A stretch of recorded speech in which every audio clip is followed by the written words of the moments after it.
नमस्कार, मैं स्मित स्वर्णकार आपका स्वागत करता हूँ true and fair E classes में। हम पढ़ रहे हैं फाइनेंशियल अकाउंटिंग और इस जर्नी में हमने पिछली क्लास स्टार्ट किया था एक नया सॉफ्टवेयर जो है आपका टैली प्राइम। पिछले क्लास में हमने कुछ उसका बेसिक्स जाना और आज हम उसी को कंटिन्यू करेंगे, जहाँ पर हम देख रहे थे टैली प्राइम के कुछ स्पेशल फीचर्स। वो फीचर्स जब हम कंपनी क्रिएशन के समय इनेबल करते हैं। तो चलिए उसी क्लास को आगे बढ़ाते हैं। अगर आपका कुछ क्वेरी होगा प्लीज लेट मी नो। तो ये हमारा पैनल पे आप देख पाओगे, यहाँ पर हमारा टैली प्राइम का लोगो बना हुआ है। हम इसको सिंपली डबल क्लिक करके ओपन करेंगे। यहाँ पर हमारा टैली प्राइम ऑन हो रहा है।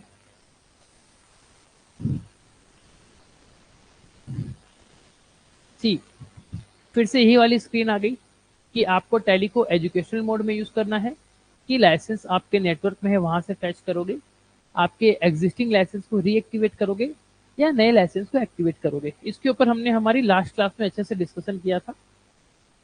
हम क्या करेंगे, कंटिन्यू इन एजुकेशनल मोड। अगर हमारे पास लाइसेंस होता तो हम बाकी किसी ऑप्शन को यूज करते हैं। अब यहाँ पर देखिए बाय डिफॉल्ट टैली ने हमारी एक कंपनी खोल दी जो हमने पिछले बार बनाया था, true and fair E classes. अब इस स्क्रीन को मैं कुछ देर के लिए पॉज करता हूं और यहाँ पर जो दिखा रहा है पहले वो आपको समझा देता हूं, फिर वापस चलेंगे उसी पेज पे जहां पर हम कल लास्ट वेट किए थे। ठीक है, ठीक। तो देखिए ये अभी जो आप स्क्रीन देख रहे हो ना, इस स्क्रीन को कहते हैं gateway of tally. Gateway of tally यानी कि अब हम किसी भी कंपनी में अगर कुछ एंट्रीज करना चाहते हैं तो हम इसी स्क्रीन के थ्रू होते हुए जाएंगे। दैट्स वाई इस स्क्रीन को कहते हैं गेटवे ऑफ टैली, या इन सिंपल वर्ड अगर हम बोले तो this is the home screen of tally. This is the home screen of tally. ठीक है, अब यहाँ पर क्या क्या दिया है, जो हमारा फंडा है हम उसी को अपनाएंगे। हमारा फंडा क्या है, हम किसी भी सॉफ्टवेयर को अगर यूज करेंगे तो फर्स्ट हम ऑब्जर्व करेंगे top to bottom left to right, तो वहां पर क्या क्या दिया गया है। देखिए सबसे पहले वही हमारे एकदम टॉप कॉर्नर पे यहाँ पर आपका टैली का कौन सा मॉडल आप यूज कर रहे हो वो बताया गया है। इसके बाद मैनेज कंपनी, देन डेटा, फिर exchange, then go to, import, export, email, print, help, then date and then company. इतने सारे ऑप्शंस यहाँ पर अवेलेबल हैं, सबका अपना अपना यूज है। ठीक है, आपको हर एक चीज का मैं डिटेल में बताऊंगा उसका कैसे यूज होता है, कहाँ कहाँ पर वो काम आएगा। फिलहाल के लिए आप लोग बस मेरे साथ बने रहिए। फिर अगर आप यहाँ पर देखोगे तो यहाँ पर आपका दिया है करेंट पीरियड। मतलब ये वो पीरियड है जिस पीरियड का आप डेटा इस सॉफ्टवेयर में एंट्री करने वाले हो। कौन सी पीरियड का, इस पर्टिकुलर ईयर का। इसके बाद यहाँ पर अगर आप देखोगे तो ये आपका करेंट डेट। करेंट डेट ये वो डेट होती है जो अपने लास्ट जो वाउचर एंट्री किया होगा टैली में, जिस डेट में किया होगा वो यहाँ पर रिफ्लेक्ट करेगा। फॉर एग्जाम्पल मान लीजिए हमारा ये फाइनेंशियल ईयर है जो कि 1/4/2023 से स्टार्ट होता है, 31/3/2024 तक चलेगा। So this is our financial year 23-24। तो ये क्या है, यही हमारा करंट ईयर है, यही हमारा करंट पीरियड है जो यहाँ पर दिया गया है। ठीक है, अब उसके बाद जो नेक्स्ट इंपॉर्टेंट पार्ट आपको यहाँ पर दिख रहा है करेंट डेट, ये क्या बोलता है, ये बोलता है आपका सैटरडे 1 अप्रैल 2023। मतलब क्या, ये पूरे पीरियड में आपने जिस डेट में एकदम लेटेस्ट एंट्री की होगी वो यहाँ पर बताएगा। फॉर इंस्टेंस मान लीजिए हम यहाँ पर लेट सपोज ये हमारा डेट था कुछ 17 अगस्त 2023। हमने हमारे इस पर्टिकुलर ईयर में जो टैली सॉफ्टवेयर में एंट्री की है वो सबसे लेटेस्ट आपकी 17 अगस्त 2023 की है। अगर ऐसा हमने किया होगा यही डेट आपको यहाँ पर रिफ्लेक्ट करेगी, यहाँ पर रिफ्लेक्ट करेगी। तो जब आप गेटवे ऑफ टैली को देखते हो तो यहीं पर देखकर आपको पता चल जाता है कि आप कौन से ईयर में काम कर रहे हो और इस ईयर में सबसे लेटेस्ट वाउचर आपने कौन सी डेट में एंट्री किया हुआ है, वो चीज आपको यहाँ पर पता चलेगा। फिर अगर थोड़ा सा और आगे हम जाएं तो यहाँ पर आप देखिए नेक्स्ट आपका आता है यहाँ पर नेम ऑफ कंपनी, कि आपने इस पर्टिकुलर सॉफ्टवेयर में जिस कंपनी को ओपन किया हुआ है उस कंपनी का नाम यहाँ पर आपको देखने को मिलेगा। That is your true and fair E classes. आपको याद होगा हमने पिछली क्लास में इस कंपनी को क्रिएट किया था टैली में, तो true and fair E classes यहाँ पर आपको उसका नाम देखने को मिलेगा। मान लीजिए आप लोग मल्टीपल कंपनी के साथ डील कर रहे होंगे और आपने मल्टीपल कंपनीज को ओपन किया होगा, तो यहाँ पर इसके ठीक नीचे नीचे इस तरीके से अलग अलग कंपनी का नाम लिखा रहेगा और उसका लास्ट डेट ऑफ एंट्री जो आपने किया होगा वो यहाँ पर आपको दिखेगा। अब यहीं से आप जिस कंपनी में काम करना चाहते हो उसको चूज कर सकते हो। ठीक है, फिलहाल के लिए हमने क्या किया, एक ही कंपनी को लिया है फॉर एजुकेशन पर्पस, हम इसको समझने के लिए एक ही कंपनी रख रहे हैं। लेटर ऑन जब हम मल्टीपल कंपनी के साथ डील करेंगे तब यहाँ पर आपको दिखाऊंगा मैं कि मल्टीपल कंपनीज खुली हुई है और हम उसमें किस तरीके से काम करेंगे। थोड़ा सा और अगर हम आगे जाएं, ये पार्ट को देखते हैं। यहाँ पर आपका क्या लिखा हुआ है, यहाँ पर लिखा हुआ है आपका डेट ऑफ लास्ट एंट्री, कि ये जो पर्टिकुलर कंपनी यहाँ पर खुली हुई है इस कंपनी में एकदम लेटेस्ट आपने कितने तारीख में आपने लास्ट एंट्री की है वो यहाँ पर रिफ्लेक्ट होकर दिखेगा। फॉर द टाइमिंग यहाँ पर क्या लिखा हुआ है, नो वाउचर्स एंटर्ड। क्यों ऐसा लिखा हुआ है, क्योंकि इस कंपनी को हमने अभी अभी क्रिएट किया है, इसीलिए इसमें कुछ भी डेटा नहीं है, हेंस नो वाउचर्स एंटर्ड। तो अगर मैं इस चीज को देखूं, सिर्फ इतने चीज को ही देखूं, तो मुझे क्या पता चल जा रहा है, मुझे ये पता चल रहा है कि इस कंपनी के अंदर अभी तक कोई भी एंट्री नहीं हुई है। ठीक है,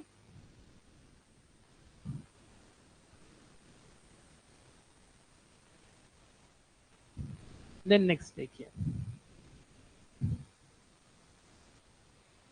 अब आते हैं हम राइट हैंड साइड में। यहां पर क्या क्या दिया गया है, सबसे पहले मास्टर्स, जस्ट मिनट, यहां पर अगर आप गौर से देखोगे तो इसने अलग अलग कैटेगरी में डिवाइड किया हुआ है। फर्स्ट आपका मास्टर्स, फिर आपका ट्रांजैक्शंस, फिर आपकी यूटिलिटीज, देन आपकी रिपोर्ट्स, एंड लास्ट आपका display more reports, and then quit.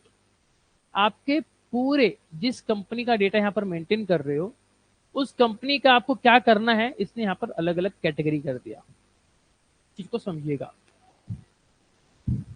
यहाँ पर मास्टर्स में क्या ऑप्शन दिया गया है कि आपको आपके कंपनी के जो मास्टर्स होंगे, मतलब जो आइटम्स होंगे, जो आपकी पार्टियां होंगी, या जितने आपके डिफरेंट अकाउंट्स बनेंगे। आपको पता है ना, हमने हमारी अकाउंटिंग की बेसिक्स क्लास में कवर किया था क्या, कि जब हम जर्नल एंट्री पास करते हैं तो हम बहुत सारे क्या करते हैं, अकाउंट्स बनाते हैं।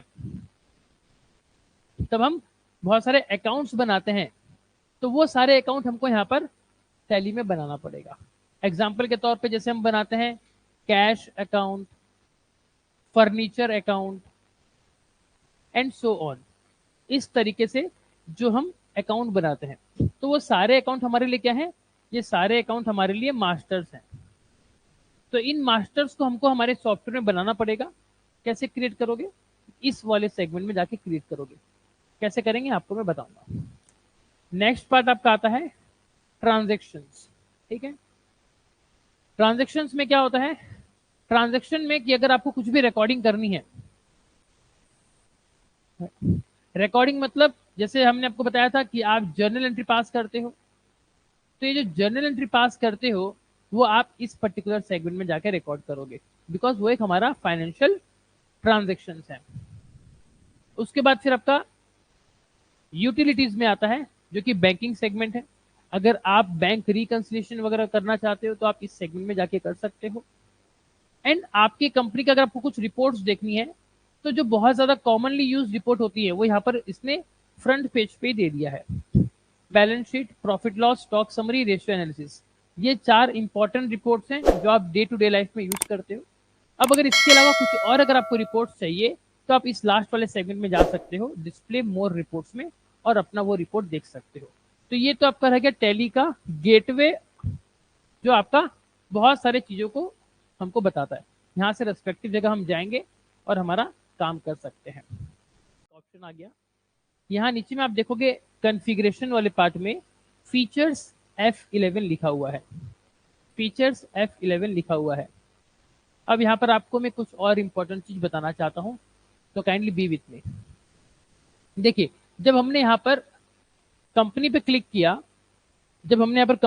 किया, तो बहुत सारे और ऑप्शंस खुलकर आ गए, जिसमें अगर आप गौर से देखोगे तो यहाँ पर एक पहला वर्ड लिखा हुआ है चेंज। ठीक है, तो चेंज के ठीक सामने लिखा हुआ है F3। और आप गौर से देखिए, ये जो F3 लिखा हुआ है ना, ये थोड़ा सा बोल्ड होके लिखा हुआ है।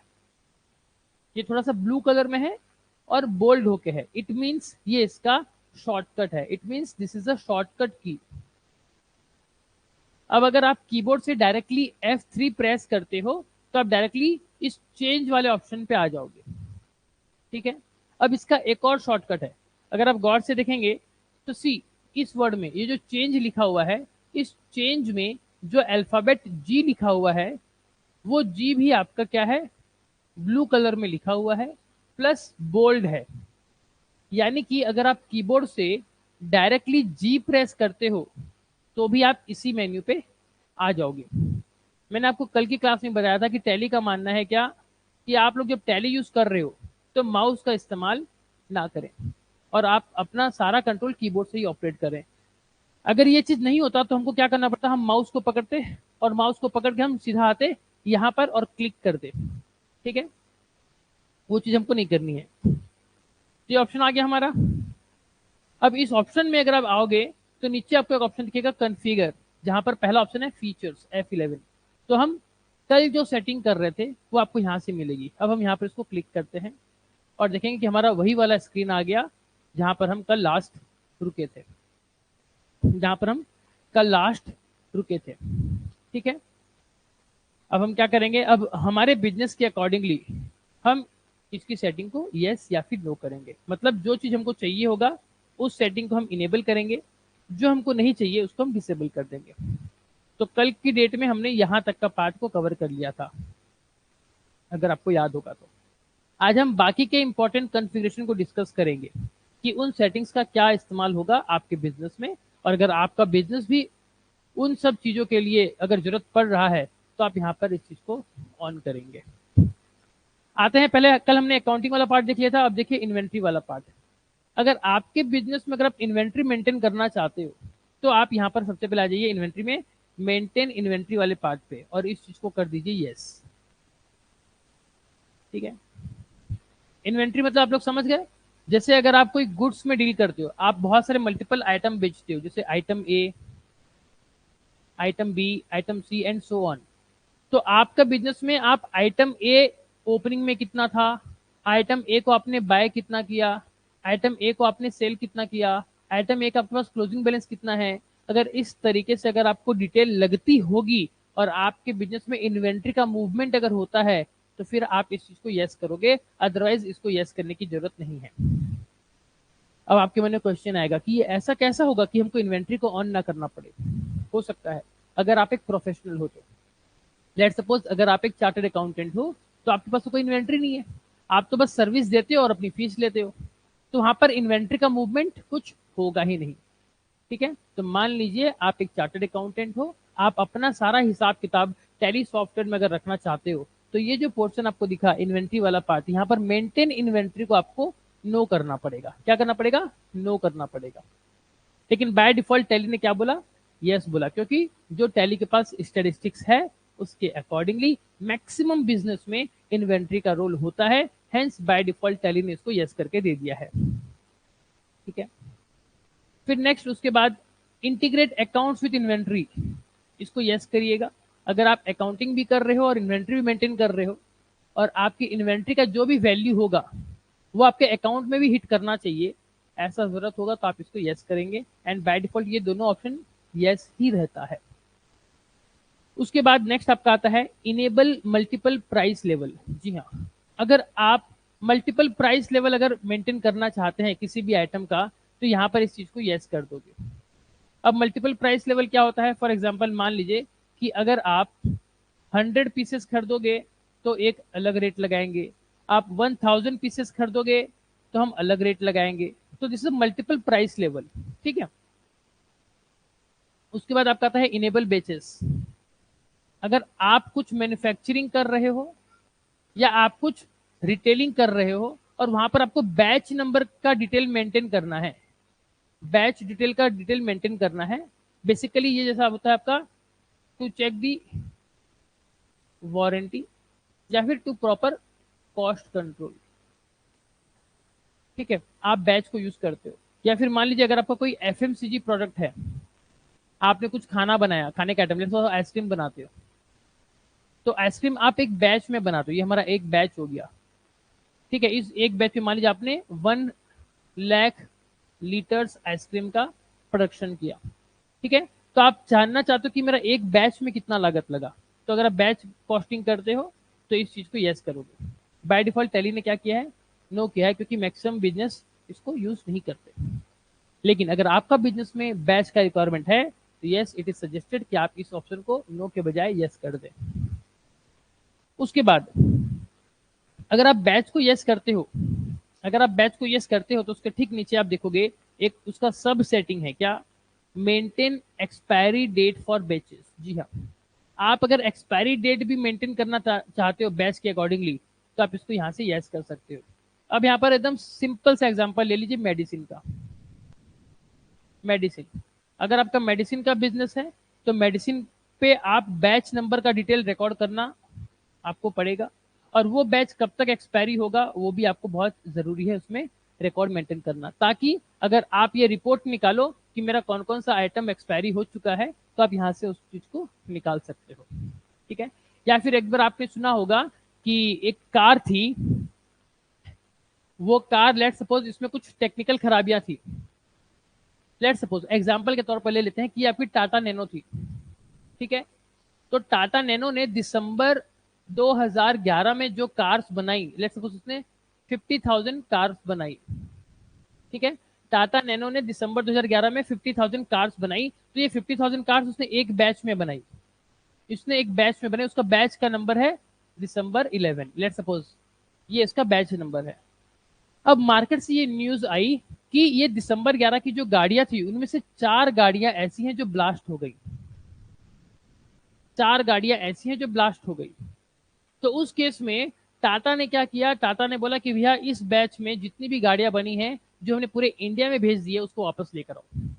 अब वो कैसे आइडेंटिफाई करेंगे कि कौन सी कार कौन से बैच में बनी है? उस समय आपका ये जो फीचर है टैली का, मेंटेन बैच वाइज डिटेल, ये आपको मदद करेगा। यहाँ से आप रिपोर्ट निकाल लो कि मेरा ये आइटम इस बैच का है, एंड फिर वही पर्टिकुलर स्टॉक आप मार्केट से वापस ले आओ, ठीक है। नेक्स्ट आपका आता है इनेबल जॉब ऑर्डर प्रोसेसिंग। जी हाँ, बाय डिफॉल्ट ये भी नो है। अब जॉब ऑर्डर प्रोसेसिंग क्या होता है वो समझिए। जॉब ऑर्डर प्रोसेसिंग, ठीक है। ये क्या होता है?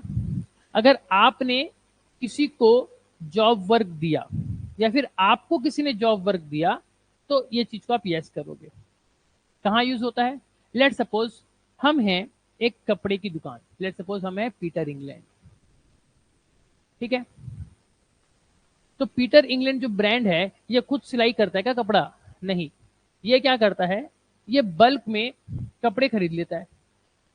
बल्क में इसने कपड़े खरीद लिए और फिर क्या किया, ये सारे कपड़े उसने बल्क में क्या कर दिया, ऐसी कंपनी को दे दिया जिस कंपनी के पास बहुत सारे टेलर्स हैं, और वो टेलर लोग जो हैं वो इस कपड़े के बदले उनको क्या करके देते हैं, उनको शर्ट सिल के देते हैं, ठीक है। वो टेलर इन कपड़े के बदले में इनको शर्ट सिल के देते हैं, इसके ऊपर बराबर से पीटर इंग्लैंड का ब्रांडिंग लगाते हैं और फिर इसको पैकिंग करके पीटर इंग्लैंड को भेज देते हैं। तो यहां पर पीटर इंग्लैंड ने क्या किया, एक जॉब वर्क दिया, ठीक है। तो ये जॉब वर्क अगर आप इसको मेंटेन करना चाहते हो आपके टैली में कि हमने किस किस पार्टी को कितना माल दिया है, यहाँ पर तो हमने एक एग्जांपल लिया कि एक कंपनी है, वैसे ही कंपनी क्या करती होगी, मल्टीपल कंपनीज होती होंगी जो ऐसे कपड़े का काम करती होंगी। कोई जीन्स बनाता होगा, कोई आपका ट्राउजर्स बनाता होगा, कोई आपका कुर्ती बनाता होगा, कोई आपका चुन्नी बनाता होगा, एंड सो ऑन। तो कंपनी अपना रिकॉर्ड मेंटेन करना चाहती है कि हमने किस जॉब वर्कर को कितना माल दिया है, क्या बनाने के लिए दिया है, और फिर जब उसके पास से माल वापस आता है तो कितना माल वापस आया, कितना वेस्टेज हुआ, ये सारा रिकॉर्ड अगर आप करना चाहते हो तो उस केस में आप जॉब ऑर्डर प्रोसेसिंग को ऑन रखोगे। आपको बहुत सारी रिपोर्ट्स यहाँ से मिलेंगी। फिर नेक्स्ट, इनेबल कॉस्ट ट्रैकिंग। अगर आप आपके कॉस्ट को ट्रैक करना चाहते हो कि कौन कौन से फील्ड में कितना कितना क्या कॉस्ट लगा, उस केस में आप इसको यस रखोगे। नेक्स्ट आता है आपका इनेबल जॉब कॉस्टिंग, इसी से रिलेटेड ही है। जो जॉब ऑर्डर प्रोसेसिंग है ठीक उसी से टाइप का आपका है जॉब कॉस्टिंग। आपने अगर एक जॉब किसी को दिया है तो उस जॉब को कंप्लीट करने में टोटल कॉस्ट आपका कितना आया, अगर आपको इस पर्टिकुलर चीज की जानकारी अगर लेनी है तो आप यहाँ पर इस फीचर को यस करोगे एंड अकॉर्डिंगली टैली में डेटा एंट्री करोगे। कैसे करेंगे हम फ्यूचर की क्लास में देखेंगे, फिलहाल के लिए समझ लीजिए कि टैली क्या क्या कर सकता है। अब ये जो आज मैं आपके साथ डिस्कस कर रहा हूं, इसका मेरा मेन मोटिव ये है कि मैं आपको ये बता सकूं कि जो टैली सॉफ्टवेयर है वो क्या क्या कर सकता है, क्योंकि जब तक आप इसको जानोगे नहीं कि ये क्या क्या क्या कर सकता है, आप अपना काम इससे नहीं निकला सकते। एक सिंपल सा एग्जांपल आपको देता हूँ। आप मान लीजिए आप किसी रेस्टोरेंट में खाना खाने के लिए गए, और अगर आपको वो रेस्टोरेंट वाला अगर अपना मेन्यू कार्ड ना दे तो आप उसको ऑर्डर क्या करोगे। मान लीजिए कि वो रेस्टोरेंट वाला बहुत ही क्वालिटी वाला आदमी है, वो बहुत अच्छा बनाता है और बहुत कुछ बनाता है, लेकिन क्या बनाता है अगर आपको वो चीज नहीं पता तो आप उसको ऑर्डर कैसे दोगे। तो आपको वो क्या प्रोवाइड करता है, वो प्रोवाइड करता है मेन्यू कार्ड। अब आप मेन्यू में देख लो, आपको जो चाहिए वो ऑर्डर दे दो, वो बना देगा। तो ठीक इसी तरीके से अगर हम ये स्क्रीन को देखें फीचर्स को, तो ये टैली का क्या है, दिस इज टैली का मेन्यू कार्ड कि टैली क्या क्या कर सकता है। अब अगर आपके बिजनेस में ये सारी कुछ भी चीजें अगर आपको लगती हैं, आप इसको यहाँ से यस कर दीजिए और कंपनी की सेटिंग को सेव कर दीजिए। उसके बाद टैली वैसे ही काम करेगा जैसा आप चाहोगे। लेकिन अगर आपने ये ऑप्शन जो यहाँ बहुत सारे no no no no no ऐसे ऑप्शन दिए हैं, अगर आप इसको ऑन नहीं करोगे तो टैली आपको कभी बताएगा भी नहीं कि मेरे अंदर ये ऑप्शन भी है, और आप अननेसेसरी आपका वर्कलोड बढ़ाओगे। ठीक है। नेक्स्ट आपका आता है use discount column in invoices. जी हाँ, जब हम बिल बनाते हैं, बिल के अंदर ही, इनवॉइस के अंदर ही डिस्काउंट के एक अलग से कॉलम बनेगा। मतलब क्या, लेट सपोज ये मेरा कुछ इनवॉइस का फॉर्मेट है, ठीक है, जहां पर मेरा क्वांटिटी आ गया, रेट आ गया, अमाउंट आ गया, इस तरीके से मेरा अलग अलग कॉलम बना हुआ है। अब आप चाहते हो कि यहाँ पर अमाउंट के बाद फिर एक डिस्काउंट का कॉलम आ जाए और फिर फाइनल अमाउंट आ जाए कि एक क्वांटिटी है 100 रुपए की है तो अमाउंट कितना हो गया 100 रुपए, लेकिन डिस्काउंट आप उसमें 20 रुपए का देना चाहते हो, तो नेट फाइनल अमाउंट क्या आ जाएगा 100 माइनस 20 यानी कि 80। तो आप चाहते हो कि इस तरीके से आपका जो बिल बनेगा, टैली में जो इनवॉइस बनेगी उसमें सेपरेट एक डिस्काउंट के लिए कॉलम मेरे को चाहिए, ताकि जो मेरा सामने वाला बायर है, बायर जब आइटम को मैच करे कि हाँ ये आइटम इतना रुपया इतना डिस्काउंट मिला, ये आइटम इतना रुपया इतना डिस्काउंट मिला, तो वो चीज उसको पता चल पाए। ठीक है।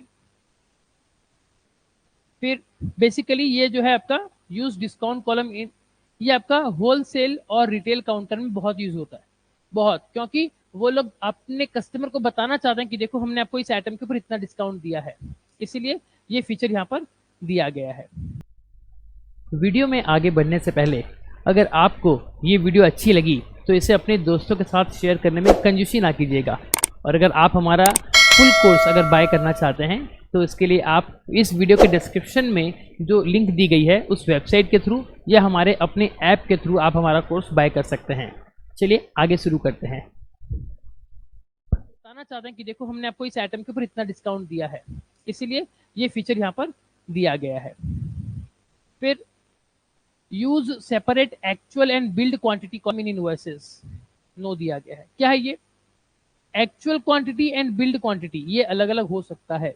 कैसे, मान लीजिए हमने 10 क्वांटिटी का बिलिंग किया, लेकिन हमने एक्चुअल में उसको 2 क्वांटिटी फ्री दी थी, तो एक्चुअल में क्वांटिटी कितनी गई मेरे यहां से 12। ऐसे होता है, कंपनियां ऑफर देती हैं कि आप अगर 10 पीस लेते हो 2 पीस आपको फ्री मिलेगी, तो मेरे जो पैसा मुझे जोड़ना है, जो बिल बनाऊंगा वो इसके ऊपर होगा। बिल तो इस क्वांटिटी के ऊपर बनेगा कि 10 क्वांटिटी का कितना रुपया, ये 2 तो मैं फ्री में दे रहा हूं, लेकिन एक्चुअल में मेरे रिकॉर्ड से कितना पीस चले गया 12। तो वो हो गया आपका एक्चुअल क्वांटिटी। तो अगर आपके बिजनेस में कुछ इस तरीके का सिनेरियो बनता है, एक्चुअल क्वांटिटी और बिलिंग क्वांटिटी अगर ये डिफर होती है, तो आप इस चीज को ऑन करेंगे, यहां से इसको क्या कर देंगे, यस कर देंगे, और फिर जब टैली में आप सेल करेंगे या परचेस करेंगे, अकॉर्डिंगली वहां पर आप प्रोवाइड करेंगे कि एक्चुअल क्वांटिटी कितना गया, बिलिंग क्वांटिटी कितने के ऊपर होगी, एंड फाइनल अमाउंट किसके ऊपर बनेगा। Very important feature. तो ये हमारा इन्वेंट्री का बेसिक सेटिंग्स खत्म हो गया। अब हम आते हैं हमारे टैक्सेशन वाले पार्ट पे। टैक्सेशन वाले पार्ट मतलब बेसिकली आप यहाँ पर देख लो, जीएसटी आएगा, इनकम टैक्स आएगा, एक्साइज ड्यूटी आएगी, और आपका सर्विस टैक्स आएगा। हालांकि सर्विस टैक्स आज के टाइम में बंद हो चुका, एक्साइज कहीं कहीं पर है, बाकी मैक्सिमम ये भी आपका मर्ज हो गया है जीएसटी में। ठीक है, तो ब्रॉडली अब आप देखिए इसमें यहाँ पर क्या क्या ऑप्शन दिया है। फर्स्ट आपका आता है enable goods and service tax. Yes, आपके बिजनेस के ऊपर क्या आपने जीएसटी में रजिस्ट्रेशन किया है क्या? अगर किया है तो आपके पास जीएसटी नंबर होगा, तो आप टैली में इस कंपनी को बताओ कि आपका जीएसटी नंबर आओ, तो आप रेगुलर स्कीम में हो या कॉम्पोजिशन स्कीम में हो। आप यू हैव एन ऑप्शन कि आप रेगुलर स्कीम में जीएसटी में आना चाहते हो कि कॉम्पोजिशन स्कीम में आना चाहते हो। तो कौन से स्कीम में आप हो वो टैली को बताओ, तो उसके अकॉर्डिंगली टैली आपको टैक्सेशन रिलेटेड रिपोर्ट्स आपको दिखाएगा। ठीक है, फिर अगर हम और आगे जाएं, तो जब हम इस फील्ड को और आगे एंटर करेंगे तो यहाँ पर और डिटेल निकलेगी। मैं आपको वो चीज थोड़ी देर में बताने वाला हूँ, बट अभी हम ऊपर ऊपर से इसको समझ रहे हैं।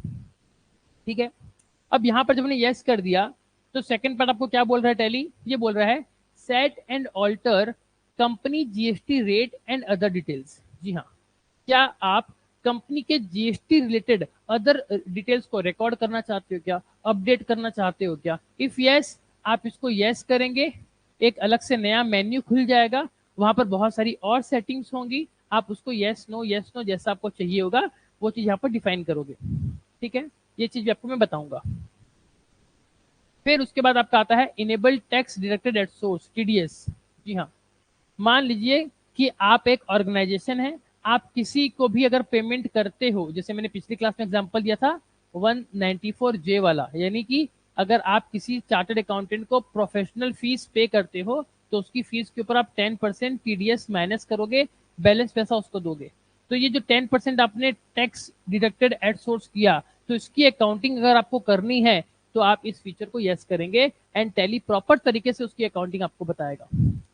और अगर आप किसी एक पार्टी का पैसा काटना भूल गए, फॉर एग्जाम्पल आपको इस चीज को थोड़ा और डिटेल में बताता हूँ। जो हमारी इंडियन गवर्नमेंट है, इंडियन गवर्नमेंट बोलती है कि अगर आप एक कंपनी हो और आपकी कंपनी का अगर टैक्स ऑडिट होता है, तो ऐसे केस में अगर आप किसी को भी पेमेंट कर रहे हो, लेट्स सपोज ये एग्जांपल लेते हैं, अगर आप किसी भी चार्टर्ड अकाउंटेंट को 194J में अगर पेमेंट कर रहे हो, लेट्स सपोज 1 लाख रुपए से ज्यादा पेमेंट कर रहे हो, तो आपको इस 1 लाख रुपए के ऊपर 10% टीडीएस डिडक्ट करना है, और बैलेंस 90,000 उस सीए को पे कर देना है। ठीक है, ये आपका रूल कहता है। लेकिन जब आप सीए को पेमेंट करने गए, आप ये चीज भूल गए कि हमको ऐसा 10% काटना भी है, बिकॉज ह्यूमन माइंड इतना याद नहीं रख सकता, कभी कभी तो हम भूल जाएंगे। लेकिन अगर हम इस चीज को ऑन कर देते हैं, अगर यहाँ पर हम इसको यस कर देते हैं एंड प्रॉपर तरीके से टैली में कॉन्फ़िगरेशन कर देते हैं वन टाइम, तो नेक्स्ट टाइम जब हम इस सीए को पेमेंट करेंगे, तो हमको टैली खुद बोलेगा कि इसके ऊपर टीडीएस काटना चाहिए था, आप काटे क्यों नहीं हो? तो जब ऐसा पॉपअप हमारे स्क्रीन पे यहाँ पर हमको दिखेगा कि टीडीएस काटो, तो हमारा माइंड में याद आ जाएगा, अरे हाँ यार, हमको तो टीडीएस काटना चाहिए था। तब हम क्या करेंगे, हम इस पर्टिकुलर में अच्छे तरीके से इसका टीडीएस डिडक्ट करेंगे एंड बैलेंस पैसा उसको देंगे। और जितना हमने टीडीएस पेमेंट सॉरी जितना हमने टीडीएस डिडक्ट किया है, उतना टीडीएस हमको फिर गवर्नमेंट को पे करना पड़ेगा, वो हम पे कर देंगे, कोई दिक्कत नहीं है। लेकिन इस चीज की अकाउंटिंग प्रॉपर तरीके से हो, तो उसका प्रावधान भी टैली प्राइम में आपको दिया गया है, आप यहां से इसको इनेबल करके वो अपना काम कर सकते हो। जैसे टीडीएस है, ठीक उसका छोटा भाई TCS, tax collected at source. ठीक है, अगर आपके बिजनेस में टीसीएस का भी अगर रोल आता है, तो आप इस चीज को करोगे। एग्जाम्पल के तौर पर बताता हूं कि आप में से बहुत सारे लोगों ने कार खरीदी होगी। ठीक है, मान लीजिए आपने 10 लाख रुपए से ज्यादा की कार खरीदी, तो जब कार आपने खरीदी, आपके पास एक बिल आया होगा कार का, जिसमें लिखा था कार का वैल्यू 10 लाख रुपए प्लस 1% टीसीएस, यानी कि लेट सपोज 10,000 टीसीएस उसने कलेक्ट किया और टोटल उसने जो कार का शोरूम वाला आदमी है, मतलब लेट्स सपोज आपने टाटा शोरूम से कार खरीदी, तो जो टाटा शोरूम वाला है वो आपसे बिल देगा कितने रुपए का, 10,10,000 रुपए का बिल आपको देगा। और उसने क्या किया, आपसे 10,000 रुपया टैक्स कलेक्टेड एट सोर्स उसने आपसे कलेक्शन कर लिया और आपके ही नाम से ये 10,000 वो क्या करेगा, गवर्नमेंट को पे कर देगा। तो अगर आपके बिजनेस पे टीसीएस का प्रावधान लग रहा है तो उस केस में आप यहां से सेटिंग को यस करोगे और अकॉर्डिंगली आपका बिलिंग करोगे और टीसीएस की अकाउंटिंग करोगे। जब आप ये सब पढ़ रहे हो ना, तो उसके बाद अगर आप किसी ऑर्गेनाइजेशन में अगर जुड़े हुए हो तो आप अगर उसको ओवरव्यू अच्छे से लो कि क्या हमारे ऑर्गेनाइजेशन में ये सब लागू होता है क्या, अगर होता है तो आप इसको यस यस करके नोट करो। फिर जब आप फाइनली जब टैली में काम करोगे, आप सबसे पहले इन सारी सेटिंग्स को यस करोगे। उसको यूज कैसे करते हैं ये हम ओवर द पीरियड हमारी क्लासेस में आपको डिस्कस करके समझा देंगे। आप उस चीज को ऑन करोगे और टैली में काम करोगे। आगे अगर हम बढ़े तो यहाँ पर हमको मिलेगा enable value added tax, VAT. ये फिलहाल के लिए नो है क्योंकि आज के तारीख में आपको पता होगा 1 जुलाई 2017 के बाद से वैट जो है वो खत्म हो गया है। लेकिन फिर भी कुछ आइटम्स है जैसे पेट्रोल वगैरह है, पेट्रोल डीजल के ऊपर आज भी वैट है। तो अगर आपका बिजनेस किसी पेट्रोलियम वाले का है तो भैया आपके ऊपर तो वैट लागू होगा। तब आप यहाँ पर जीएसटी को नो कर दोगे, वैट को ऑन कर दोगे, सिंपल। उसके बाद इनेबल एक्साइज ड्यूटी, ये किसके ऊपर लगती थी, अगर आप इंडिया में कोई भी चीज मैन्युफैक्चरिंग कर रहे हो और वो आइटम जब आपके फैक्ट्री से बाहर जाता है, मतलब ऑन रिमूवल ऑफ फैक्ट्री, जब आपकी फैक्ट्री से वो माल बाहर जाता था आप उसके ऊपर एक्साइज ड्यूटी चार्ज करते थे और ये ड्यूटी सेंट्रल गवर्नमेंट या स्टेट गवर्नमेंट को पे कर देते थे। तो अगर आपके बिजनेस में ऐसा कुछ लग रहा है एक्साइज ड्यूटी, तो आप इस चीज को यस करोगे एंड अकॉर्डिंगली उसकी अकाउंटिंग करोगे। एंड टैक्सेशन में लास्ट आपका आता है इनेबल सर्विस टैक्स, जो कि नो है। अब ये आज भी क्यों ऑप्शन दिया है, ये इसीलिए दिया है, इट मे बी पॉसिबल कि आपका मन किया कि आप अपना अकाउंटिंग सारा का सारा जितना भी आज तक है सबको आप कंप्यूटराइज फॉर्मेट में डालना चाहते हो। लेट सपोज आप 20 साल से, आप पिछले 20 सालों से मैनुअल काम करते थे। अब आपके मन में क्या आया कि नहीं यार मैनुअल में दिक्कत होती है, क्यों ना अभी अपने फुर्सत में बैठे हैं अपने पिछला 20 साल का सारा रिकॉर्ड हम कंप्यूटराइज कर दें, ताकि हम पूरे 20 साल की रिपोर्ट आंखों के सामने सॉफ्टवेयर में देख सकेंगे। तो उस केस में जो 20 साल पुराना डेटा है तब तो आपका सर्विस टैक्स काम किया करता था। तो ये फीचर इसमें दिया गया है इसीलिए कि अगर आप बैक डेट का कोई काम करना चाहते हो, यहां से इस चीज को ऑन कर देना और अकॉर्डिंगली सर्विस टैक्स की अकाउंटिंग आप अपने सॉफ्टवेयर में कर सकते हो।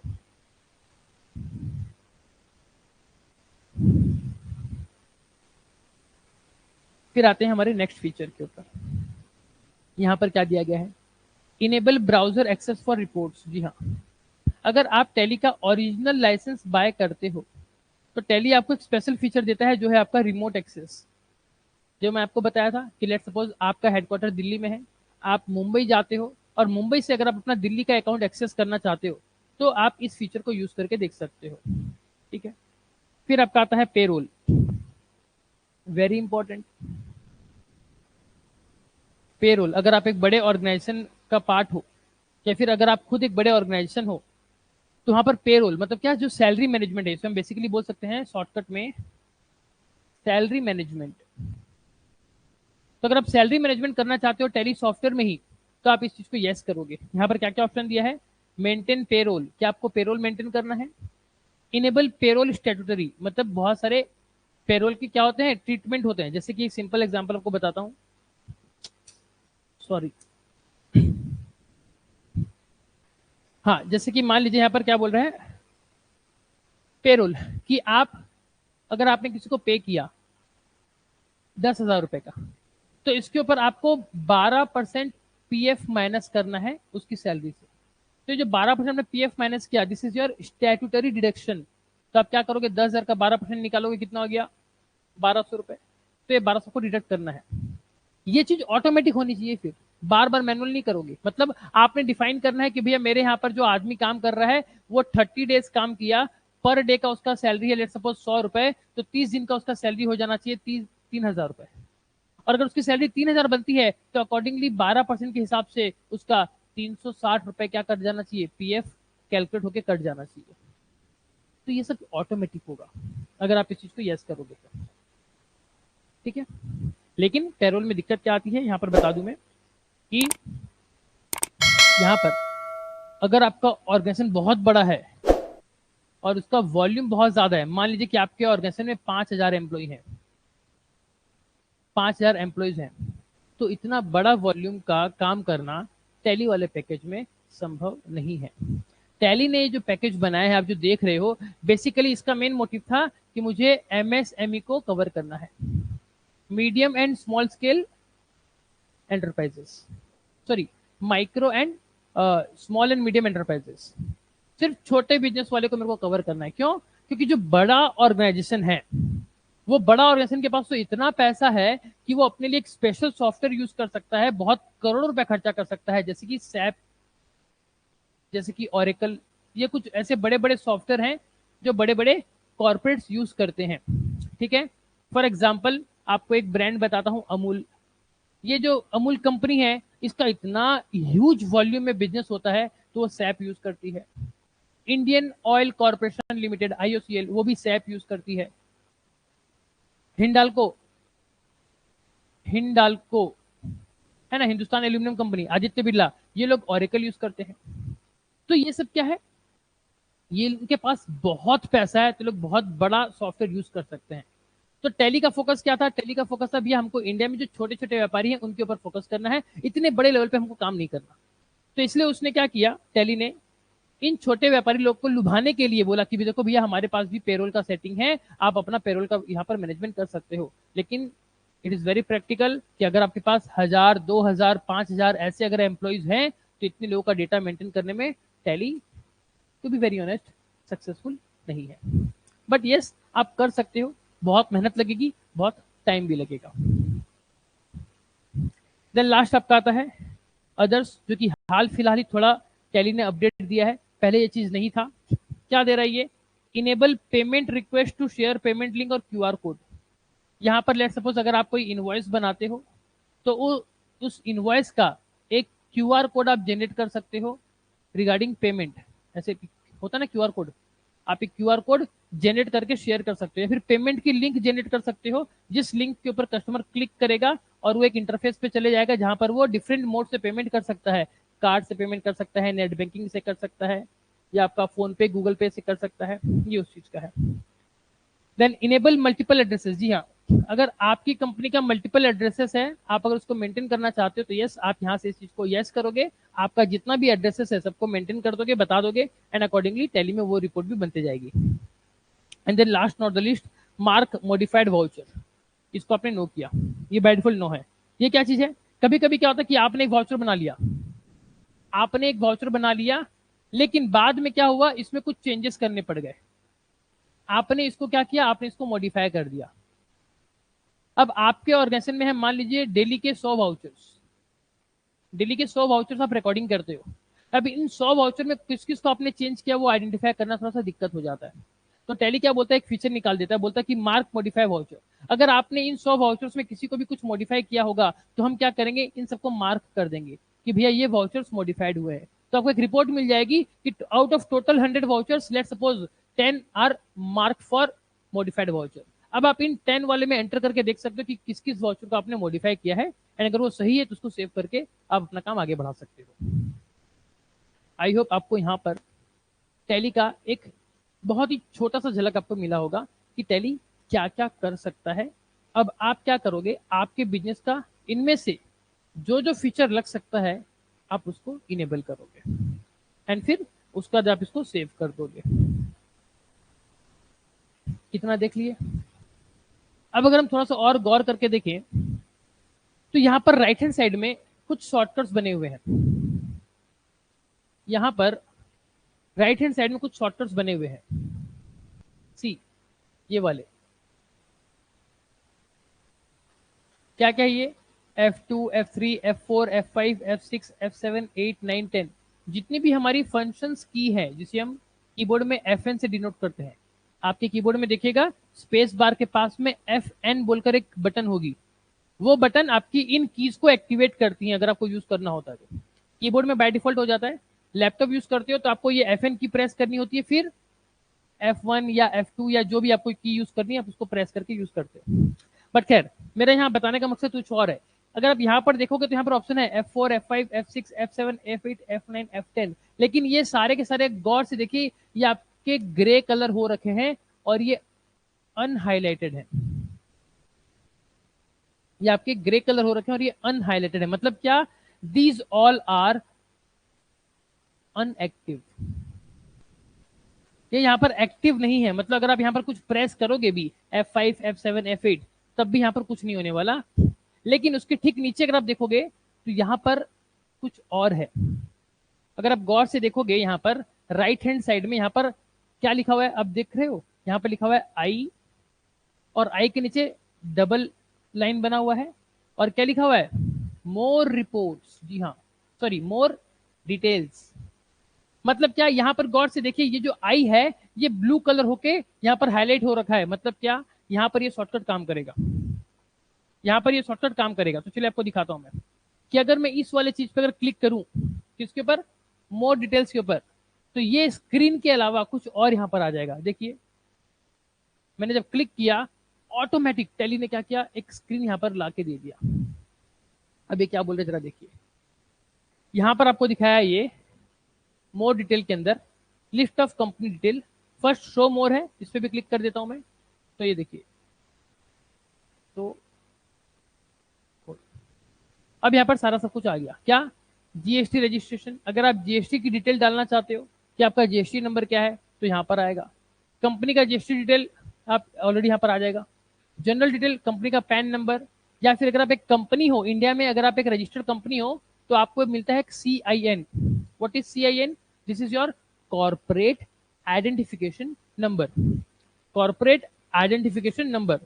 तो अगर आप एक कंपनी हो तो आपको ये नंबर भी यहाँ पर डालना पड़ेगा, क्योंकि जो मिनिस्ट्री ऑफ कॉर्पोरेट अफेयर्स है उनका ये कहना है कि अगर आप भारत में एक रजिस्टर्ड कंपनी हो तो आपको आपके सारे डॉक्यूमेंट्स के ऊपर CIN को मेंशन करना पड़ेगा। What is CIN? Corporate identification number. ठीक है, ये आप यहाँ पर इसको देख सकते हो। उसके बाद हम क्या करेंगे, यहाँ से इसको हम पीछे निकलते हैं। अब हमने ये सारा सब कुछ यस कर लिया, नो कर लिया, जैसा हमको किया था वैसे हमने कर लिया। अब इस पेज को सेव करने के लिए अपने पास दो ऑप्शन है। या तो आप एंटर की प्रेस करके, जो आपका कीबोर्ड है, कीबोर्ड में एक एंटर बटन होती है, उसको बार बार एंटर करके आप यहाँ पर आओगे एक एक करके और लास्ट में सेव करोगे। मैं आपको दिखाता हूँ। सी, यहाँ पर आप देखिए स्क्रीन पे मैंने यहाँ पर एंटर किया। अब ये देखिए, ये जो मेरा ऑप्शन ये चेंज होते जा रहा है, ये एक एक करके अलग अलग फील्ड में जा रहा है। ठीक है, एंड देन अच्छा, मैंने आपको बताया था यहाँ पर कि जो जीएसटी वाला पार्ट है, अगर आप इसको यस करोगे तो और अलग डिटेल्स यहाँ पर आ जाएंगी। तो देखिए अब यहाँ पर हमको जीएसटी की डिटेल्स भरनी होंगी। ठीक है, चलिए भर देते हैं एग्जाम्पल के तौर पे। ये जो कंपनी है true and fair E classes, ये कंपनी का जीएसटी डिटेल यहाँ पर हम डालेंगे। तो देखिए पहले स्टेट डालते हैं ओडिशा, फिर रजिस्ट्रेशन टाइप हम इसको रेगुलर रखेंगे कि कॉम्पोजिशन रखेंगे कि regular SEZ special economic zone वो है, हम इसको रेगुलर रखते हैं। फिर क्या ये दूसरे टेरिटरी का SSC है? नो। जीएसटी नंबर हम यहाँ पर प्रोवाइड करेंगे। लेट सपोज हमने यहाँ पर डिफाइन किया 15 डिजिट्स का जीएसटी नंबर। फॉर एग्जांपल हम कुछ भी डाल देते हैं यहाँ पर,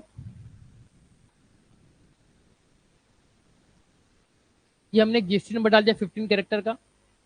फिर ये पूछ रहा है कि ये जो कंपनी है वो जीएसटी में GSTR1 कैसे फाइल करती है, मंथली फाइल करती है कि क्वार्टरली फाइल करती है। ठीक है, तो जीएसटी का ये नियम है, आप मंथली फाइल कर सकते हो GSTR1 या क्वार्टरली फाइल कर सकते हो। तो आपने मंथली प्रोवाइड कर दिया। फिर ई इनवॉइस डिटेल, क्या आपके बिजनेस के ऊपर ई इनवॉइस एप्लीकेबल होगा क्या? अगर होगा तो आप इस चीज को यस करेंगे। फिलहाल के इसको मैं नो रखता हूं। फिर ई वे बिल डिटेल, ई वे बिल लागू होगा आपके ऊपर? यस, लागू होगा। कब से लागू होगा? 1 अप्रैल 2023 से लागू हो गया। क्यों हो गया? क्योंकि जब आपने एक कंपनी बनाई थी true and fair E classes, तो वेरी फर्स्ट पेज पे जब कंपनी की डिटेल भर रहे थे आपने बताया कि आपका बुक्स स्टार्ट कब से हो रहा है? 1 अप्रैल 2023 से स्टार्ट हो रहा है। ठीक है, फिर उसके बाद नेक्स्ट आपको पूछता है एप्लीकेबल फॉर इंट्रा स्टेट, मतलब क्या? इंट्रा स्टेट मतलब विद इन द स्टेट अगर आपका मूवमेंट हो रहा है माल का, तो क्या उसके ऊपर भी ई वे बिल लगेगा? तो यस, हमने यहाँ पर ऑप्शन यस कर दिया। लेकिन मान लीजिए अगर आपके स्टेट में ये चीज नो है, मतलब government, let suppose for example, ऐसा सही नहीं है बट मैं एग्जांपल के तौर पे दे रहा हूँ। लेट सपोज एक स्टेट है मणिपुर, तो मणिपुर की गवर्नमेंट ये कहती है, लेट सपोज है एग्जांपल दे रहा हूँ, कि मणिपुर की गवर्नमेंट ये कहती है कि हमारे मणिपुर में जितने भी मूवमेंट होंगे, तो अगर वो विद इन स्टेट होते हैं तो उसके लिए ई वे बिल हम नहीं मांगेंगे, लेकिन अगर आप दूसरे स्टेट में माल भेजोगे तो वहां पर ई वे बिल लगेगा। तो अगर ऐसा कुछ है, आपका with in the state movement पे भी अगर ई वे बिल लगेगा, तो यहाँ पर आप उसको यस कर सकते हो। ठीक है, फिर हमने और एंटर किया, और इस तरीके से हम क्या करेंगे, जब लास्ट में आएंगे, ये देखिए मेरा माउस यहाँ पर लास्ट में आ गया। अब अगर मैं एंटर करूंगा तो एक ऑप्शन आएगा यहाँ पर, क्या देखिए, एक्सेप्ट। हम इसको यस पे क्लिक कर देंगे, हमारा एक्सेप्ट हो जाएगा। तो देखिए हमारी एक्सेप्ट हो गई स्क्रीन। तो ये क्या हो गया, ये हमने जो भी सेटिंग करना था वो सारा सेटिंग कर दिया। अब वापिस से आ जाते हैं टैली के होम पेज पे। अब वापिस से आ जाते हैं टैली के होम पेज पे। ठीक है, तो आज की क्लास में बेसिकली हमने क्या सीखा, हमने सीखा कि अगर आप टैली में कोई नई कंपनी क्रिएट करते हो तो आपका डिफरेंट डिफरेंट बिजनेस हो सकता है, डिफरेंट बिजनेस की अलग रिक्वायरमेंट हो सकती है, और उन रिक्वायरमेंट के अकॉर्डिंगली हम वेरी फर्स्ट टैली को कस्टमाइज करेंगे। वो कहाँ करेंगे, हम करेंगे टैली के जो फीचर्स वाले ऑप्शन है वहां पर जाके करेंगे। वहां पर हमने सब सेटिंग कर दिया, उसके बाद अब हमारा टैली रेडी है। अब हम उसमें हमारे मास्टर्स क्रिएट कर सकते हैं, लेजर क्रिएट कर सकते हैं, आइटम्स क्रिएट कर सकते हैं, और फिर हमारी अकाउंटिंग को भी रिकॉर्ड कर सकते हैं। अब ये जो फीचर वाला पार्ट है, ये आप कैसे जाओगे, आप टैली के जब गेटवे ऑफ टैली पे रहोगे, यहाँ पर ऑप्शन आपको दिखेगा मैनेज कंपनी में। यहाँ पर एक शॉर्टकट है ऑल्ट के, या फिर डायरेक्टली कंपनी पे क्लिक कर देंगे तो एक स्क्रीन आ जाएगी। उस स्क्रीन में अगर आप नीचे देखोगे तो कॉन्फ़िगर बोल के एक ऑप्शन दिखेगा, वहां पर फीचर्स बोल के एक ऑप्शन दिख रहा है। अब फीचर्स में आप देखिए गौर से, एफ जो लेटर है फीचर्स का, जो पहला अक्षर है एफ, वो थोड़ा बोल्ड होके है। तो अगर डायरेक्टली आप कीबोर्ड से, अब देखिए मैं आपको दिखाता हूँ लाइव। आप देखिए ये एक कीबोर्ड ले रखा हूं मैं आपको, यहाँ पर मैंने की प्रेस करी एफ, तो जैसे मैं एफ प्रेस करूंगा तो मेरा ये फीचर वाला पार्ट खुल गया। मैंने यहाँ पर क्या किया, मैंने यहाँ पर क्लिक नहीं किया, मैंने यहाँ पर कीबोर्ड में प्रेस किया वो शॉर्टकट की, तो ये हमारा फीचर वाला टैब आ जाएगा। जो जो सेटिंग आपको करनी है यस नो कर दीजिए, और इस स्क्रीन को सेव कर दीजिए। ठीक है, तो ये था हमारा आज की क्लास का सारा कंटेंट। अगली क्लास में हम मास्टर्स क्रिएट करना जानेंगे, और हम कुछ होगा तो अगर हमको टाइम परमिट दिया तो हम वहां पर कुछ एंट्रीज भी करेंगे। आज की क्लास में अगर आपको कुछ भी डाउट हो, आप हमें मैसेज कर सकते हो, व्हाट्सएप कर सकते हो। आज के लिए इतना ही, मिलेंगे कल की क्लास में, तब तक के लिए जय हिंद, वंदे मातरम।